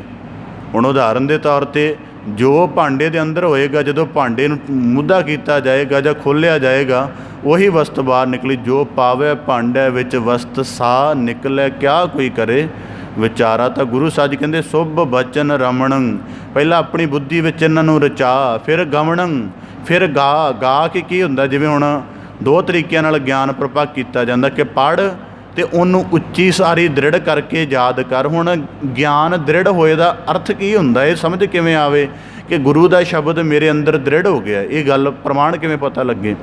ਉਦਾਹਰਨ ਦੇ ਤੌਰ 'ਤੇ ਬਚਪਨ ਦੇ ਵਿੱਚ ਅਸੀਂ ਸਾਰਿਆਂ ਨੇ ਵੱਖੋ ਵੱਖ ਭਾਸ਼ਾਵਾਂ ਦੀ ਵਰਣਮਾਲਾ ਸਿੱਖੀ ਹੈ। ਉਸ ਵਰਣਮਾਲਾ ਦਾ ਜਿਹੜਾ ਜੋੜ ਹੈ, ਸ਼ਬਦ ਜੋੜ, ਉਹਨੂੰ ਵੀ ਇੱਕ ਇੱਕ ਕਰਕੇ ਸਿੱਖਿਆ ਹੈ ਕਿ ਫੱਫਾ ਅਤੇ ਲੱਲਾ ਦੋ ਅੱਖਰ ਜੁੜਦੇ ਨੇ ਅਤੇ ਫਲ ਬਣਦਾ ਹੈ। ਤਾਂ ਮੈਥ ਦੀ ਵੀ ਗਿਣਤੀ ਇਸ ਤਰ੍ਹਾਂ ਜੋੜ ਘਟਾਓ ਕਰਕੇ ਸਿੱਖੀ ਹੈ। ਬਚਪਨ ਦੇ ਵਿੱਚ ਉਹਨੂੰ ਰੈਪੀਟੇਸ਼ਨ ਦੇ ਵਿੱਚ ਸਿੱਖਿਆ ਹੈ। ਹੁਣ ਉਹ ਸਾਡੇ ਅੰਦਰ ਰਮ ਗਈ ਹੈ ਅਤੇ ਸਾਡੇ ਸਾਹਮਣੇ ਜਦੋਂ ਸੰਖਿਆਵਾਂ ਆਉਂਦੀਆਂ ਨੇ, ਚਾਹੇ ਉਹਨੂੰ ਜਿਵੇਂ ਮਰਜ਼ੀ ਜਮ੍ਹਾਂ ਘਟਾਓ ਕਰਨਾ ਹੋਵੇ, ਉਹ ਆਪਣੇ ਆਪ ਹੀ ਹੋ ਜਾਂਦਾ ਹੈ। ਪਹਿਲੀ ਵਾਰੀ ਉਹਨੂੰ ਰਿਪੀਟ ਕਰਨਾ ਪਿਆ, ਹੁਣ ਉਹ ਸਿਰਦ੍ਰਿੜ ਹੋ ਗਈ ਹੈ ਅਤੇ ਆਪਣੇ ਆਪ ਹੀ ਸਾਡੇ ਦਾ ਵਿਹਾਰ ਹੀ ਇਵੇਂ ਦਾ ਬਣ ਜਾਂਦਾ ਹੈ ਕਿ ਅਸੀਂ ਉਵੇਂ ਹੀ ਕਰਦੇ ਹਾਂ। ਤਾਂ ਗੁਰੂ ਸਾਹਿਬ ਜੀ ਕਹਿੰਦੇ ਪਹਿਲਾਂ ਜਦੋਂ ਸ਼ਬਦ ਪੜ੍ਹਦੇ ਸਾਂ ਤਾਂ ਜੋੜਨਾ ਪੈਂਦਾ ਸੀ ਕਿ ਅੱਖਰ ਆ, ਅੱਖਰ ਦੀ ਆਵਾਜ਼ ਆ, ਅਤੇ ਇਸ ਕਰਕੇ ਹੁਣ ਜਦੋਂ ਪੜ੍ਹਦੇ ਹਾਂ ਤਾਂ ਵਾਕਾਂ ਦੇ ਵਾਕ ਪੜ੍ਹਦੇ ਜਾਂਦੇ ਹਾਂ, ਮਤਲਬ ਮਗਰਲੇ ਪਾਸੇ ਉਹ ਪ੍ਰਕਿਰਿਆ ਚੱਲ ਰਹੀ ਹੈ। ਤਾਂ ਗੁਰੂ ਸਾਹਿਬ ਜੀ ਕਹਿੰਦੇ ਗਵਣੰ, ਪਰਮੇਸ਼ਰ ਦੇ ਗੁਣਾਂ ਦਾ ਉਚਾਰਨ ਕਰ, ਤਾਂ ਕਿ ਗਾਇਨ ਨੇ ਰਸ ਪੈਦਾ ਕਰਨਾ ਹੈ, ਰਸ ਨੇ ਇਕਾਗਰਤਾ ਪੈਦਾ ਕਰਨੀ ਹੈ, ਅਤੇ ਇਕਾਗਰਤਾ ਨੇ ਲਿਵਲੀਨਤਾ ਬਣਾਉਣੀ ਹੈ, ਅਤੇ ਲਿਵਲੀਨਤਾ ਨੇ ਤੈਨੂੰ ਪ੍ਰਭੂ ਦੀ ਯਾਦ ਵਿੱਚ ਅਭੇਦ ਕਰ ਦੇਣਾ ਹੈ, ਅਤੇ ਤੇਰੇ ਮਨੁੱਖੀ ਜੀਵਨ ਦੇ ਜਿਹੜੇ ਹਉਂ ਵਾਲੇ ਪਸਾਰ ਨੇ ਉਹਨਾਂ ਦੀ ਕੋਈ ਸਪੇਸ ਰਹਿ ਨਹੀਂ ਜਾਣੀ। ਤਾਂ ਕਿ ਗੁਰੂ ਸਾਹਿਬ ਜੀ ਕਹਿੰਦੇ ਗਾ ਵੀ ਹੈ, ਸੁਣੀ ਹੈ, ਮਨ ਰੱਖੀ ਹੈ, ਭਾਵੇ ਪਾਵਨ ਗੁਰਬਾਣੀ ਵਿੱਚ ਵਾਕ ਐਸੇ ਆਉਂਦੇ ਹਨ, ਤੁਧਨੋ ਨਿਵਣ ਮੰਨਣ ਤੇਰਾ ਨਾਮ। ਤਾਂ ਗੁਰੂ ਸਾਹਿਬ ਜੀ ਕਹਿੰਦੇ ਸੁਭ ਬਚਨ ਰਮਣੰ ਗਵਣੰ, ਕਿੱਥੇ ਗਵਣੰ? ਸਾਧ ਸੰਗੇਣ ਉਦਰਣੰ, ਸਾਧ ਸੰਗਤ ਦੇ ਵਿੱਚ ਜੁੜ ਬੈਠ ਕੇ ਪਰਮੇਸ਼ਰ ਦੀ ਕੀਰਤੀ ਦੇ ਗੁਣਾਂ ਦਾ ਉਚਾਰਨ ਕਰ। ਤਾਂ ਇਸੇ ਪ੍ਰਕਾਰ ਮੈਂ ਇੱਕ ਇਸ ਤਰ੍ਹਾਂ ਦਾ ਵਾਕਿਆ ਦੇਖਿਆ ਕਿ ਕਿਸੇ ਮਹਾਤਮਾ ਦੇ ਕੋਲ ਕੋਈ ਬੱਚਾ ਸੀ। ਉਹ ਜਦੋਂ ਬਾਣੀ ਦਾ ਜਾਪ ਕਰਾਉਂਦੇ ਤਾਂ ਬਹੁਤ ਉੱਚੀ ਉੱਚੀ ਗਾਇਓ, ਮਤਲਬ ਬੱਚੇ ਨੂੰ ਉੱਚੀ ਉਚਾਰਨ ਦਾ ਹੁੰਦਾ ਥੋੜ੍ਹਾ ਜਿਹਾ, ਤਾਂ ਬਹੁਤ ਉੱਚੀ ਬੋਲਦਾ ਸੀ। ਤਾਂ ਮੈਂ ਕਿਹਾ ਜੀ ਇਹਦਾ ਉੱਚੀ ਬੋਲਣਾ ਥੋੜ੍ਹਾ ਬਚਪਨ ਦੀ ਅਵਸਥਾ ਦੇ ਹਿਸਾਬ ਨਾਲ ਠੀਕ ਨਹੀਂ ਹੈ। ਤਾਂ ਉਹਨਾਂ ਨੇ ਕਿਹਾ, ਕਹਿੰਦੇ ਕਿ ਉਹਨਾਂ ਕੋਈ ਪ੍ਰਮਾਣ ਦਿੱਤਾ ਇਸ ਤਰ੍ਹਾਂ ਦਾ ਕਿ ਕਿਸੇ ਜਗ੍ਹਾ ਕਿਹਾ ਗਿਆ ਕਿ ਬੱਚੇ ਦਾ ਬੋਲਣਾ ਉੱਚੀ ਠੀਕ ਨਹੀਂ ਹੈ ਜਿਸ ਤਰ੍ਹਾਂ ਇਹ ਬੋਲ ਰਿਹਾ। ਕਹਿੰਦਾ ਦਰਅਸਲ ਇਹਦੇ ਅੰਦਰ ਪ੍ਰਤੀਤ ਪੈ ਗਈ। ਉਹ ਪ੍ਰਤੀਤ ਕੀ ਹੈ ਕਿ ਜਿੰਨਾ ਜ਼ਿਆਦਾ ਉੱਚੀ ਉਚਾਰਨ ਕਰਾਂਗਾ ਓਨੇ ਜ਼ਿਆਦਾ ਜੰਮਾਂ ਦਾ ਡਰ ਮੇਰੇ ਤੋਂ ਦੂਰ ਭੱਜੇਗਾ। ਜਿਵੇਂ ਬੰਦੇ 'ਤੇ ਬਿਪਤਾ ਬਣੇ ਅਤੇ ਜੋ ਚੀਕ ਹੌਲੀ ਜਿਹੀ ਮਾਰੇ ਤਾਂ ਭਾਵੇਂ ਕੋਈ ਨੇੜੇ ਹੋਵੇ ਉਹਨੂੰ ਨਹੀਂ ਪਤਾ ਲੱਗਣਾ, ਉੱਚੀ ਚੀਕ ਮਾਰੇਗਾ, ਚੀਕ ਦੇ ਵਿੱਚ ਪੀੜ ਹੋਏਗੀ, ਅਤੇ ਜਿਹੜਾ ਬੰਦਾ ਨਹੀਂ ਵੀ ਉਹਦੀ ਮਦਦ ਕਰਨਾ ਹੁੰਦਾ ਉਹਨੂੰ ਵੀ ਲੱਗੇਗਾ ਕਿ ਬੜੀ ਵੱਡੀ ਮੁਸੀਬਤ ਜਿਹਦੀ ਮਦਦ ਕਰ ਦਈਏ। ਤਾਂ ਇਸੇ ਪ੍ਰਕਾਰ ਕਹਿੰਦਾ ਜਦੋਂ ਉੱਚੀ ਗੁਣ ਉਚਾਰਨ ਕਰਦੇ ਹਾਂ ਅਤੇ ਭਾਵਨਾ ਸਹਿਤ ਕਰਦੇ ਹਾਂ, ਇਹਦਾ ਮਤਲਬ ਲੱਗਦਾ ਕਿ ਇਹਦੇ ਅੰਦਰ ਪਿਆਰ ਚਾਹ ਹੈ। ਜਿਹੜਾ ਢਿੱਲਾ ਜਿਹਾ ਉਚਾਰਨ ਹੁੰਦਾ ਨਾ, ਢਿੱਲਾ ਜਿਹਾ ਬੈਠਣਾ ਉੱਠਣਾ ਹੁੰਦਾ, ਉਹ ਕਈ ਭਾਵੇਂ ਜਿੰਨਾ ਮਰਜ਼ੀ ਜਾਵੇ ਕਿ ਮੇਰੀ ਬੜੀ ਭਾਵਨਾ ਹੈ, ਪਰ ਉਹ ਗੱਲ ਬਣਦੀ ਨਹੀਂ। ਤਾਂ ਗੁਰੂ ਸਾਹਿਬ ਜੀ ਕਹਿੰਦੇ ਸੁਭ ਬਚਨ ਰਮਣੰ ਗਵਣੰ, ਇਹਦਾ ਗਾਇਨ ਪੈਦਾ ਕਰ। ਸਾਧ ਸੰਗੇਣ ਉਦਰਣੰ, ਅਤੇ ਜਿਸ ਤਰ੍ਹਾਂ ਦਾ ਕਰਮ ਧਾਰਨ ਕਰੇਗਾ ਤਾਂ ਤੇਰਾ ਉਧਾਰ ਹੋਏਗਾ। ਉਂਝ ਆਪਣੀ ਅਕਲ ਦੇ ਵਿੱਚੋਂ ਵਾਕ ਕਹਿਣਾ, ਭਾਵੇਂ ਬੜੇ ਸੋਧ ਕੇ ਕਹਿਣਾ, ਜਿਵੇਂ ਸਾਰਾ ਦਿਨ ਅਸੀਂ ਗਿਆਨ ਦੇ ਵਾਕ ਕਰਦੇ ਰਹਿੰਦੇ ਹਾਂ, ਸਾਡੀ ਸਾਧਨਾ ਹੀ ਇਸ ਤਰ੍ਹਾਂ ਦੀ ਹੈ, ਪਰ ਸਾਡੇ ਬੋਲ ਦੇ ਨਾਲ ਵੀ ਹਜ਼ਾਰਾਂ ਬੰਦੇ ਨਾਰਾਜ਼ ਹੋ ਜਾਂਦੇ ਨੇ। ਭਾਵੇਂ ਉਹ ਬੜਾ ਤੋਲ ਕੇ, ਬੜਾ ਸਪਸ਼ਟ ਕਹਿ ਕੇ ਉਹਦੇ ਸਾਰੇ ਅਰਥ ਮਾਪ ਕੇ ਫਿਰ ਕਿਸੇ ਨੂੰ ਕਹੀਦਾ, ਪਰ ਫਿਰ ਵੀ ਕੋਈ ਨਾ ਕੋਈ ਨਾਰਾਜ਼ ਹੋ ਜਾਂਦਾ ਜਾਂ ਗੁੱਸਾ ਕਰ ਜਾਂਦਾ। ਤਾਂ ਫਿਰ ਕੀ ਹੈ, ਫਿਰ ਇਹ ਵੀ ਛੱਡ ਦੇ, ਫਿਰ ਪਰਮੇਸ਼ਰ ਦਾ ਹੀ ਬਚਨ ਕਹਿ, ਕਿਉਂਕਿ ਉਹਦੇ ਬਚਨ ਦੇ ਵਿੱਚ ਹੀ ਇੰਨੀ ਸੱਤਾ ਹੈ ਕਿ ਉਹ ਦੂਜੇ ਦੇ ਹਿਰਦੇ ਨੂੰ ਜੋੜ ਸਕੇ। ਤਾਂ ਗੁਰੂ ਸਾਹਿਬ ਜੀ ਕਹਿੰਦੇ ਉਹੀ ਬਚਨ ਕਰਨ ਦੇ ਨਾਲ ਤੇਰਾ ਉਧਾਰ ਹੋ ਜਾਣਾ ਹੈ। ਤਾਂ ਭਾਈ ਮਰਦਾਨਾ ਜੀ ਨੇ ਵੀ ਕਿਹਾ ਸੀ ਕਿ ਗੁਰੂ ਨਾਨਕ ਸਾਹਿਬ ਨੂੰ ਕਿ ਮਹਾਰਾਜ ਚੱਲ ਤਾਂ ਪਵਾਂਗਾ ਤੁਹਾਡੇ ਨਾਲ, ਪਰ ਮੇਰੇ ਜੀਵਨ ਦੀ ਚਿੰਤਾ ਕੌਣ ਕਰੇਗਾ, ਮੇਰੇ ਪਰਿਵਾਰ ਦੀ ਚਿੰਤਾ ਕੌਣ ਕਰੇਗਾ। ਤਾਂ ਗੁਰੂ ਸਾਹਿਬ ਜੀ ਕਹਿੰਦੇ ਤੂੰ ਨਿਰੰਕਾਰ ਦਾ ਚਿੰਤਨ ਕਰ, ਉਹ ਤੇਰੇ ਪਰਿਵਾਰ ਦੀ ਚਿੰਤਾ ਉਹ ਕਰੇਗਾ। ਤਾਂ ਗੁਰੂ ਸਾਹਿਬ ਜੀ ਕਹਿੰਦੇ ਸਾਧ ਸੰਗੇਣ ਉਦਰਣ, ਸਾਧ ਸੰਗ ਦੇ ਵਿੱਚ ਕੀਤਾ ਹੋਇਆ ਕਰਮ ਸਾਨੂੰ ਪਾਰ ਉਤਾਰ ਦਿੰਦਾ ਹੈ। इस करके कई गुरसिक्खां ने ना अपने बाणी दे नाल जुड़िया होया अपना आचरण बनाया हुंदा है। आचरण का मतलब है कि वो बहुती गलबात भी कई बारी बाणी दे वाकां द्वारा ही कर लेंदे ने। वो गल अपने आप दे विच बड़ी चंगी है कि अपने बोल दी सीमा नूं मुख रखदे छड्ड के गुरबाणी दे विचारां द्वारा ही दान प्रदान कर लिया जाए। तो गुरु साहब जी कहंदे साध संगेण उदरण, ते साध संगत दा ये कर्म है, इहदे सदका ही जीव दा उधार हुंदा है। संसार सागरं नानक पुनरप जन्म न लभ्यते। तो गुरु साहब जी कहंदे जिन्हों शुभ बचन बोलण दी, ਉਹਦੇ ਨਾਲ ਰਮਣ ਦੀ, ਗਵਣ ਦੀ ਅਤੇ ਉਹਨੂੰ ਹਿਰਦੇ ਅੰਦਰ ਉਤਾਰਨ ਦੀ ਵਿਧੀ ਆ ਗਈ ਹੈ, ਸਾਧਨਾ ਆ ਗਈ ਹੈ। ਗੁਰੂ ਸਾਹਿਬ ਜੀ ਕਹਿੰਦੇ ਸੰਸਾਰ ਸਾਗਰੰ, ਉਹ ਸੰਸਾਰ ਸਾਗਰ ਦੇ ਜਿਹੜੇ ਭਾਵ ਹਨ, ਜਿਵੇਂ ਸੰਸਾਰ ਸਾਗਰ ਦੇ ਵਿੱਚ ਨਿੰਦਿਆ ਦੀ ਲਹਿਰ ਸਾਡੀ ਰਸਨਾ ਨੂੰ ਵਹਾ ਕੇ ਲੈ ਜਾਂਦੀ ਹੈ, ਜਿਹਨੂੰ ਸ਼ੁਭ ਬਚਨ ਦਾ ਗਿਆਨ ਹੋ ਗਿਆ, ਨਿੰਦਿਆ ਦਾ ਵੈਣ ਉਹਨੂੰ ਵਹਾ ਕੇ ਨਹੀਂ ਲਿਜਾ ਸਕੇਗਾ। ਉਹ ਕਹੇਗਾ ਇਸੇ ਪ੍ਰਕਾਰ ਕਿ ਨਹੀਂ ਗਿਆਨ ਦੀ ਸਥਿਤੀ ਦੇ ਵਿੱਚ ਰਹਿਣਾ।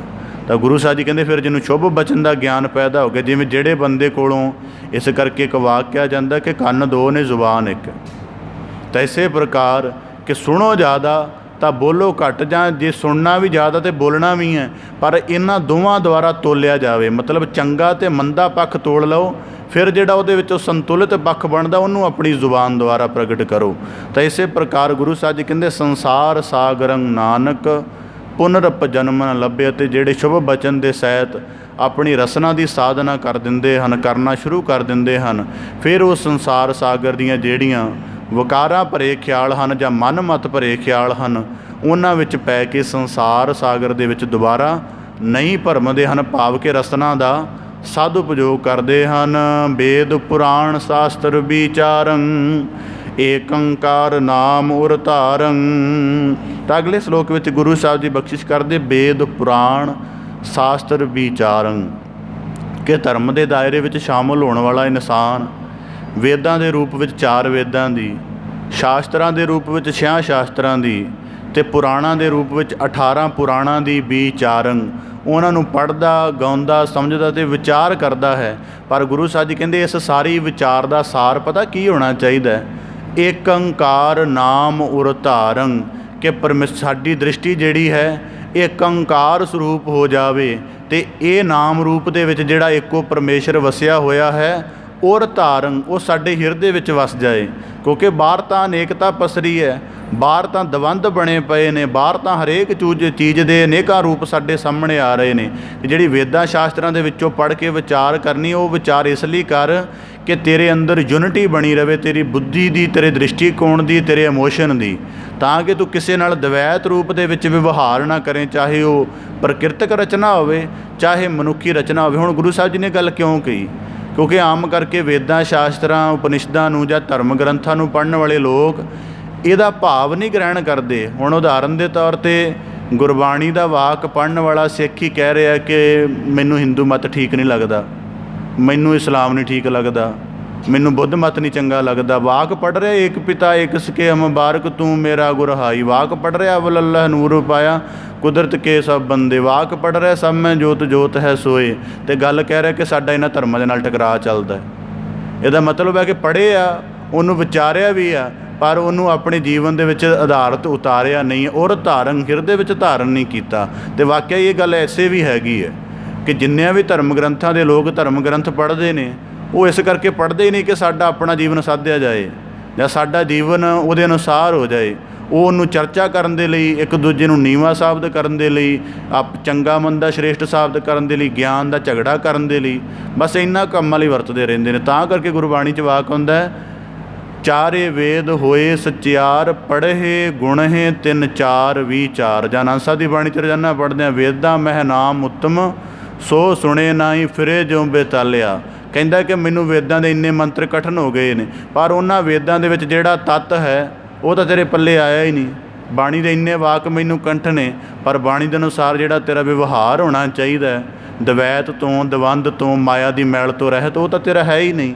ਤਾਂ ਗੁਰੂ ਸਾਹਿਬ ਜੀ ਕਹਿੰਦੇ ਵੇਦ ਪੁਰਾਣ ਸ਼ਾਸਤਰ ਵਿਚਾਰੰ ਏਕੰਕਾਰ ਨਾਮ ਉਰਧਾਰੰ, ਕਿ ਉਂਝ ਸਾਡੀ ਬੁੱਧੀ ਕਈ ਤਰ੍ਹਾਂ ਦੇ ਵਰਗ ਵੰਡਾਂ ਵਿੱਚ ਵੰਡੀ ਹੋਈ ਹੈ। ਆਪਣਾ ਪਰਾਇਆ ਬਗਾਨਾ, ਉਸਤਤ ਨਿੰਦਾ, ਮੈਲ ਵਕਾਰ ਇਹਦੇ ਵਿੱਚ। ਪਰ ਜਦੋਂ ਗੁਰੂ ਸ਼ਬਦ ਦੀ ਵਿਚਾਰ ਕਰਨੀ ਹੈ ਤਾਂ ਇਹ ਸਾਡੀ ਬੁੱਧੀ ਦੇ ਸਾਰੇ ਬਣੀ ਹੋਈ ਜਿਹੜੀ ਉਹਦੀ ਅਪਾਰਟਮੈਂਟ ਹੈ ਉਹਨੂੰ ਜੋੜ ਦਿੰਦਾ ਹੈ, ਤਾਂ ਉਹਨੂੰ ਇੱਕੋ ਸਰੂਪ ਬਣਾ ਦਿੰਦਾ ਹੈ ਕਿ ਸਾਰਿਆਂ ਦੇ ਅੰਦਰ ਉਹੀ ਪਰਮੇਸ਼ਰ ਰਮਿਆ ਹੋਇਆ ਹੈ। ਅਤੇ ਉਹਦੇ ਨਾਲ ਇਸੇ ਵਿਵਹਾਰ ਕਰਤਾ। ਗੁਰੂ ਸਾਹਿਬ ਜੀ ਕਹਿੰਦੇ ਵੇਦ ਸ਼ਾਸਤਰ ਪੜ੍ਹਨ ਦਾ, ਵਿਚਾਰਨ ਕਰਨ ਦਾ ਮਨੋਰਥ ਕੀ ਹੋਣਾ ਚਾਹੀਦਾ ਹੈ ਕਿ ਸਾਰਿਆਂ ਦੇ ਅੰਦਰ ਇੱਕ ਸਮਾਨ ਰਮੀ ਹੋਈ ਵੀ ਪਰਮੇਸ਼ਰ ਦੀ ਜੋਤ ਨਜ਼ਰ ਆਵੇ ਅਤੇ ਤੇਰਾ ਦਵੈਤ ਮਿਟ ਜਾਏ। ਜਿੰਨਾ ਚਿਰ ਹੁਣ ਸੰਸਾਰ ਦੇ ਵਿੱਚ ਝਗੜਿਆਂ ਦਾ ਮੂਲ ਕੀ ਹੈ? ਦਵੈਤ ਹੈ। ਦਵੈਤ ਦਾ ਮੂਲ ਹੈ ਕਿ ਇਹ ਮੈਨੂੰ ਚੰਗਾ ਲੱਗਦਾ, ਇਹਦੇ ਨਾਲ ਚੰਗਾ ਵਿਵਹਾਰ ਕਰਨਾ ਹੈ, ਉਹ ਮੈਨੂੰ ਪਰਾਇਆ ਲੱਗਦਾ, ਉਹਦੇ ਨਾਲ ਚੰਗਾ ਵਿਵਹਾਰ ਨਹੀਂ ਕਰਨਾ। ਤਾਂ ਇਸ ਦਵੈਤ ਕਰਕੇ ਝਗੜੇ ਪੈਦਾ ਹੁੰਦੇ ਨੇ। ਤਾਂ ਗੁਰੂ ਸਾਹਿਬ ਜੀ ਕਹਿੰਦੇ ਏਕ ਓਂਕਾਰ ਨਾਮ ਉਰ ਧਾਰੰ, ਕੁਲਹ ਸਮੂਹ ਸਗਲ ਉਦਾਰੰ। ਅਤੇ ਫਿਰ ਜਿਹੜਾ ਇਸ ਤਰ੍ਹਾਂ ਦਾ ਕਰਮ ਕਰਦਾ ਹੈ ਉਹਦੀ ਸਾਰੀ ਕੁੱਲ ਸਮੂਹ ਦਾ ਭਾਵ ਉਹਦੇ ਜਿਹੜੇ ਗਿਆਨ, ਉਹਦੀ ਦੇਖਣੀ ਸਮਦ੍ਰਿਸ਼ਟ ਹੋ ਜਾਂਦੀ ਹੈ। ਇੱਕ ਕੁੱਲ ਦਾ ਭਾਵ ਹੁੰਦਾ ਖਾਨਦਾਨ, ਇੱਕ ਕੁੱਲ ਦਾ ਭਾਵ ਹੈ ਕਿ ਜਿਹੜੀ ਗਿਆਨ ਦੀ ਦ੍ਰਿਸ਼ਟੀ ਹੈ ਉਹ ਸਮਦ੍ਰਿਸ਼ਟ ਹੋ ਜਾਂਦੀ ਹੈ। ਇਸ ਕਰਕੇ ਸੂਫੀਜ਼ਮ 'ਚ ਵਾਕ ਆਉਂਦਾ ਇੱਕ, ਉਹ ਕਹਿੰਦੇ ਤੁਹਾਡੀ ਦ੍ਰਿਸ਼ਟੀ ਮੀਂਹ ਵਰਗੀ ਹੋਣੀ ਚਾਹੀਦੀ ਹੈ ਕਿ ਜਦੋਂ ਮੀਂਹ ਪੈਂਦਾ ਹੈ ਉਹ ਨਾ ਉੱਚੇ ਟਿੱਬੇ ਨੂੰ ਵਿਚਾਰਦਾ ਹੈ ਤਾਂ ਨੀਵੇਂ ਟੋਬੇ ਨੂੰ ਵਿਚਾਰਦਾ ਹੈ, ਉਹ ਸਾਰਿਆਂ 'ਤੇ ਬਰਾਬਰ ਪੈਂਦਾ ਅਤੇ ਸਾਰਿਆਂ ਨੂੰ ਭਿਉਂਦਾ ਹੈ। ਤਾਂ ਇਸੇ ਪ੍ਰਕਾਰ ਤੁਹਾਡੀ ਸਮਦ੍ਰਿਸ਼ਟੀ ਦਿਆਲਤਾ ਦੇ ਨਾਲ ਇੰਨੀ ਭਰਨੀ ਚਾਹੀਦੀ ਹੈ ਕਿ ਉਹੀ ਦਿਆਲਤਾ ਜਿਹੜੀ ਹੈ ਉਹ ਸਾਡੇ ਆਪਣੇ 'ਤੇ ਵੀ ਹੋਵੇ ਅਤੇ ਓਨੀ ਪਰਾਏ 'ਤੇ ਵੀ ਵਿਆਪਤ ਹੋਵੇ, ਜਿਹਨੂੰ ਅਸੀਂ ਪਰਾਇਆ ਮੰਨਦੇ ਹਾਂ। ਵੈਸੇ ਤਾਂ ਹੈ ਕੋਈ ਨਹੀਂ, ਗੁਰਬਾਣੀ 'ਚ ਵਾਕ ਆਉਂਦਾ, ਕਈ ਵਾਰੀ ਉਹਨਾਂ ਵਾਕਾਂ ਦੇ ਸਾਹਮਣੇ ਜੇ ਅਸੀਂ ਖਲੋਈਏ ਨਾ ਤਾਂ ਸਾਡੇ ਜੀਵਨ ਦੀ ਇੰਨੀ ਹੈਸੀਅਤ ਨਹੀਂ ਕਿ ਅਸੀਂ ਉਹਨਾਂ ਵਾਕਾਂ ਸਾਹਮਣੇ ਖਲੋ ਸਕੀਏ। ਗੁਰਬਾਣੀ 'ਚ ਵਾਕ ਆਉਂਦਾ, ਸਭ ਕੋ ਮੀਤ ਹਮ ਆਪਨ ਕੀਨਾ, ਹਮ ਸਭਨਾ ਕੇ ਸਾਜਨ। ਮੇਲ ਕੇ ਇਸੇ ਪ੍ਰਕਾਰ ਸਭ ਕੋ ਮੀਤ ਹਮ ਆਪਨ ਕੀਨਾ, ਹਮ ਸਭਨਾ ਕੇ ਸਾਜਨ। ਜਦ ਦੂਰ ਕੀਓ ਮਨ ਕਾ ਬਿਰਹਾ ਤਾਂ ਮੇਲ ਕੀਓ ਮੇਰਾ ਰਾਜਨ। ਕਹਿੰਦੇ ਜਦੋਂ ਮਨ ਵਿੱਚੋਂ ਕੱਢ ਦਿੱਤਾ ਉਦੋਂ ਸਾਰੇ ਆਪਣੇ ਨਜ਼ਰ ਆਏ। ਜਿੰਨਾ ਚਿਰ ਮਨ ਦੀ ਹੋਂਦ ਨੂੰ ਰੱਖ ਛੱਡਿਆ ਉਦੋਂ ਬਗਾਨਾ ਪਰਾਇਆ ਨਜ਼ਰ ਆਉਂਦੇ ਰਹੇ। ਤਾਂ ਗੁਰੂ ਸਾਹਿਬ ਜੀ ਕਹਿੰਦੇ ਕੁੱਲ ਸਮੂਹ ਸਗਲ ਉਦਾਰੰ। ਫਿਰ ਜਿਹੜੀ ਦ੍ਰਿਸ਼ਟੀ ਹੈ ਉਹ ਵੀ ਸਮਦ੍ਰਿਸ਼ਟ ਹੋ ਜਾਂਦੀ ਹੈ, ਜਿਹੜਾ ਬੋਲਣਾ ਹੈ ਉਹ ਵੀ ਸ਼ੁੱਭ ਹੋ ਜਾਂਦਾ ਹੈ, ਅਤੇ ਜਿਹੜਾ ਵਿਵਹਾਰ ਹੈ ਉਹ ਵੀ ਪਰਉਪਕਾਰ ਵਾਲਾ ਹੋ ਜਾਂਦਾ। ਕੁੱਲ ਸਮੂਹ ਸਗਲ ਉਦਾਰੰ, ਵੱਡ ਭਾਗੀ ਨਾਨਕ ਉਤਾਰ। ਤਾਂ ਗੁਰੂ ਸਾਹਿਬ ਜੀ ਕਹਿੰਦੇ ਵੱਡ ਭਾਗੀ ਐਸਾ ਪੁਰਸ਼ ਜਿਹੜਾ ਵੇਦਾਂ ਸ਼ਾਸਤਰਾਂ ਪੁਰਾਣਾਂ ਨੂੰ ਕੱਥ ਕੇ ਉਹਨਾਂ ਦੀ ਵਿਚਾਰ ਕਰਕੇ ਅਤੇ ਆਪਣੇ ਦਵੈਤ ਨੂੰ ਖਤਮ ਕਰ ਲਏ। ਹੁਣ ਨਿੱਜੀ ਗੱਲ ਦਾ ਥੋੜ੍ਹਾ ਜਿਹਾ ਜ਼ਿਕਰ ਕਰਦਿਆਂ, ਆਮ ਕਥਾ ਦੇ ਵਿੱਚ ਕੀ ਹੈ ਕਿ ਉਹ ਰਾਜਨੀਤਿਕ ਪ੍ਰਕਾਰ ਦੀ ਚਰਚਾ, ਉਹਨੂੰ ਚੰਗਾ ਮੰਦਾ ਸਾਬਤ ਕੀਤਾ ਜਾ ਰਿਹਾ ਅਤੇ ਆਪਣਾ ਦਵੈਤ ਕਥਾ ਦੇ ਵਿੱਚ ਪਰੋਸਿਆ ਜਾ ਰਿਹਾ। ਮੇਰੀ ਹੈਰਾਨਗੀ ਦੀ ਗੱਲ ਤਾਂ ਕਈ ਵਾਰੀ ਆਉਂਦੀ ਹੈ ਕਿ ਉਂਝ ਕਿਸੇ ਇਨਸਾਨ ਨਾਲ ਮੇਰਾ ਆਪਣਾ ਦਵੈਤ ਜੁੜਿਆ ਹੋਇਆ, ਉਹਨੂੰ ਸਿੱਧਾ ਵਾਕ ਕਹਾਂਗਾ ਕੋਈ ਆਪਣੇ ਸ਼ਬਦਾਂ ਦੇ ਵਿੱਚ ਤਾਂ ਹੋ ਸਕਦਾ ਅਗਲਾ ਮੇਰਾ ਉਹਦਾ ਬੜਾ ਸਖਤ ਪ੍ਰਤੀ ਉੱਤਰ ਦੇਵੇ, ਅਤੇ ਪਰ ਉਸੇ ਦਵੈਤ ਨੂੰ ਗੁਰਬਾਣੀ ਦੇ ਵਿੱਚ ਸਮਾਵੇਸ਼ ਕਰਕੇ ਕਹਿ ਦੇਵਾਂ ਅਤੇ ਗੁਰਬਾਣੀ ਦੀ ਪਲੀਹ ਲੈ ਲਵਾਂ ਅਤੇ ਅਗਲਾ, ਕਿਉਂਕਿ ਅਗਲੇ ਨੇ ਗੁਰਬਾਣੀ ਦੇ ਪ੍ਰਤੀ ਕੁਝ ਕਹਿਣਾ ਨਹੀਂ ਆ ਅਤੇ ਮੇਰਾ ਜਿਹੜਾ ਸੇਫ ਪੁਆਇੰਟ ਬਣਿਆ ਰਹਿਣਾ। ਅਤੇ ਇਸ ਕਰਕੇ ਗੁਰੂ ਸਾਹਿਬ ਜੀ ਕਹਿੰਦੇ ਇਹ ਵੀ ਨਹੀਂ ਹੋਣਾ ਚਾਹੀਦਾ। ਹੁਣ ਜਿਵੇਂ ਉਦਾਹਰਨ ਦੇ ਤੌਰ 'ਤੇ ਗੁਰਬਾਣੀ 'ਚ ਕੋਈ ਵਾਕ ਪੜ੍ਹਦੇ ਹਾਂ ਉਹ ਪਹਿਲਾਂ ਸਾਡੇ ਆਪਣੇ ਉੱਪਰ ਲਾਗੂ ਹੁੰਦਾ ਹੈ। ਤਾਂ ਗੁਰੂ ਸਾਹਿਬ ਜੀ ਕਹਿੰਦੇ ਇਸੇ ਪ੍ਰਕਾਰ ਕੁੱਲ ਸਮੂਹ ਸਗਲ ਉਦਾਰੰ, ਵੱਡ ਭਾਗੀ ਨਾਨਕ ਉਤਾਰੰ। ਵੱਡ ਭਾਗੀ ਜਿਹੜਾ ਦਵੈਤ ਨਾਸ਼ ਕਰ ਲੈਂਦਾ ਹੈ। ਅਤੇ ਜਦੋਂ ਦਵੈਤ ਨਾਸ਼ ਹੁੰਦਾ ਉਦੋਂ ਹੀ ਪ੍ਰੇਮ ਦੀ ਖੇਡ ਸਮਝ ਆਉਂਦੀ ਹੈ। ਪਹਿਲਾਂ ਬੰਦਾ ਜਿੰਨਾ ਮਰਜ਼ੀ ਕਹੀ ਜਾਵੇ ਕਿ ਮੇਰੀ ਬੜੀ ਭਾਵਨਾ ਹੈ, ਮੈਂ ਬੜਾ ਪ੍ਰੇਮਵਾਨ ਹਾਂ, ਨਾ, ਉਹ ਬੰਦਿਆਂ ਦਾ ਦਵੈਸ਼ ਤਾਂ ਇੱਥੇ ਜਾਗ ਪੈਂਦਾ ਹੈ ਕਿ ਮੈਂ ਦੇਖਿਆ ਹੋਇਆ ਕਈ ਵਾਰੀ ਸੰਗਤ ਦਾ ਵਿਵਹਾਰ ਕਿ ਕੋਈ ਸਧਾਰਨ ਜਿਹੇ ਕੱਪੜੇ ਵਾਲਾ ਨੇੜੇ ਆ ਕੇ ਬਹਿ ਜੇ ਥੋੜ੍ਹੀ ਦੂਰੀ ਬਣਾ ਲੈਣਗੇ। ਕਿਤੇ ਪੰਗਤ ਦੇ ਵਿੱਚ ਪਤਾ ਨਾ ਕਿ ਉਹ ਜਿੱਥੇ ਮੈਂ ਬਹਿਣ ਲੱਗਾ ਇੱਥੇ ਕੋਈ ਸਧਾਰਨ ਜਿਹਾ ਬੰਦਾ ਬੈਠ ਗਿਆ, ਅਗਲੀ ਪੰਗਤ 'ਚ ਬੈਠ ਜਾਣਗੇ। ਸੇਵਾ ਕਰਨ ਡਿਆ ਕੋਈ ਆਮ ਜਿਹੀ ਸਧਾਰਨ ਜਿਹੀ ਮੁਦਰਾ ਵਾਲਾ, ਥੋੜ੍ਹੇ ਸਧਾਰਨ ਜਿਹੀ ਮੁਦਰਾ ਵਾਲਾ ਸੇਵਾ ਕਰਨ ਡਿਆ, ਉੱਥੋਂ ਥਾਂ ਹੀ ਬਦਲ ਲੈਣਗੇ। ਇਹ ਸਾਰੇ ਦਵੈਤ ਦੇ ਲੱਛਣ ਜਿਹੜੇ ਬੰਦੇ ਦੇ ਅੰਦਰ ਪ੍ਰਗਟਦੇ ਨੇ।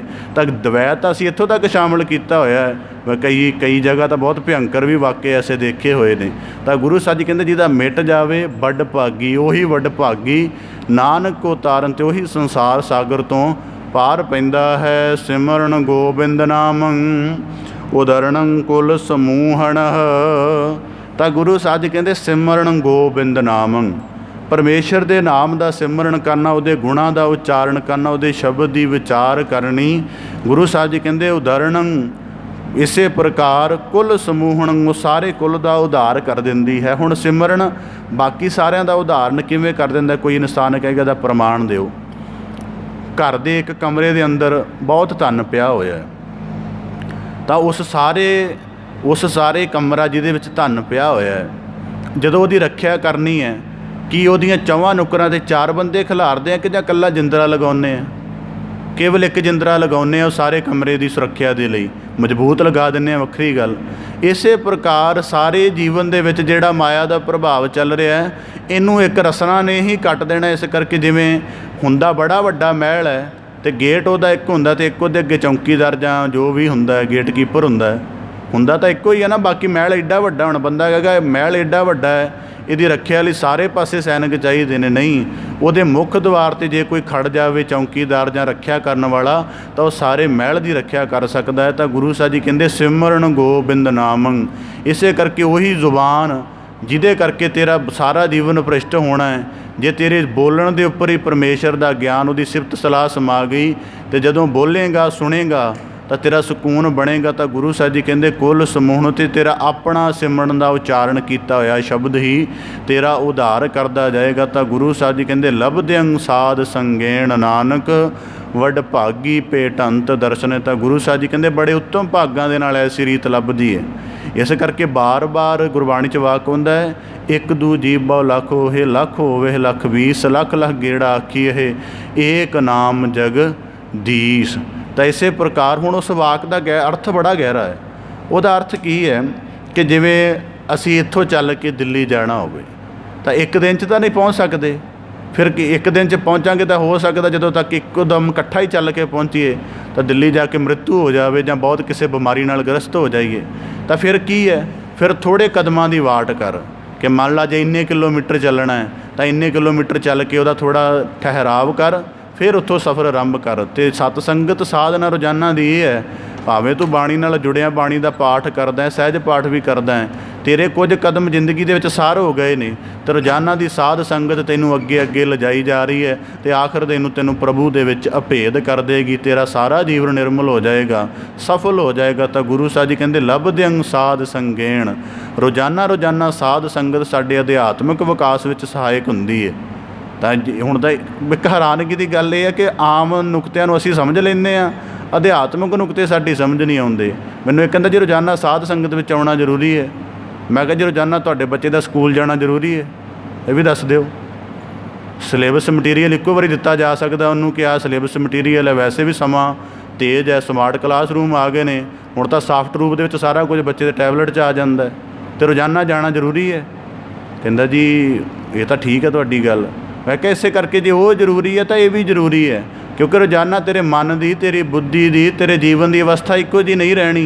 इस करके रोज़ाना तेनू नवां ख्याल नवां उपदेश तीखण रूप दे विच मिलदा रहे तो तेरा विकास हुंदा रहेगा।